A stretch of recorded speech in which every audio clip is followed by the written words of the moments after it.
উপোস করলেই যদি ভগবান খুশি হতেন, তাহলে এই পৃথিবীতে বহুদিন খালি পেটে অভুক্ত থাকা ভিখারীরা সব থেকে ভাগ্যবান হতো।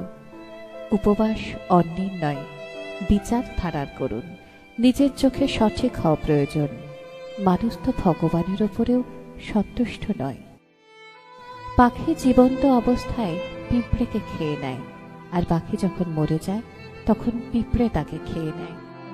মনে রাখা জরুরি, সময় আর পরিস্থিতি যে কোনো সময় বদলাতে পারে।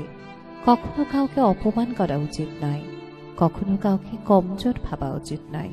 তুমি শক্তিশালী হতে পারো, কিন্তু সময় তোমার থেকেও বেশি শক্তিশালী।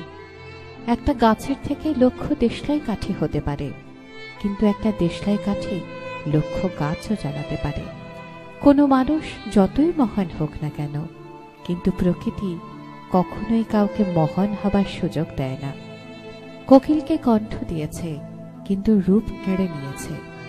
রূপ দিল ময়ূরীকে, কিন্তু ইচ্ছা কেড়ে নিয়েছে। ইচ্ছা দিল মানুষকে, কিন্তু সন্তুষ্টি কেড়ে নিয়েছে। সন্তুষ্টি দিল সাধুকে, কিন্তু সংসার কেড়ে নিয়েছে। কখনোই নিজের উপর অহংকার করো না, তুমি তো সাধারণ মানুষ।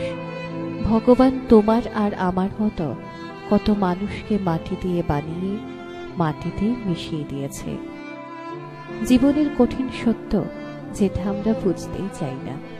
মানুষ পৃথিবীতে তিনটে জিনিসের জন্য পরিশ্রম করে: নিজের নাম খ্যাত হোক, নিজের পরিধেয় বস্ত্র সুন্দর হোক, নিজের বাসস্থান সুন্দর হোক। কিন্তু মানুষ মারা যাবার পর ভগবান তার এই তিনটে জিনিসই সর্বপ্রথম বদল করে দেয়। তা হলো নাম, যা হয়ে যায় স্বর্গীয়; বস্ত্র, সাদা থান বা কফন; বাসস্থান, শ্মশান।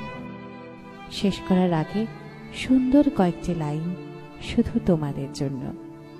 একটা পাথর একবার মন্দিরে পৌঁছলে ভগবান হয়ে যায়, কিন্তু মানুষ মন্দিরে প্রতিদিন যায়, তবুও পাথরই থাকে। আর এই মেসেজটি ভালো লাগলে সবাইকে, নিজের আপনজনদেরকে শেয়ার করুন।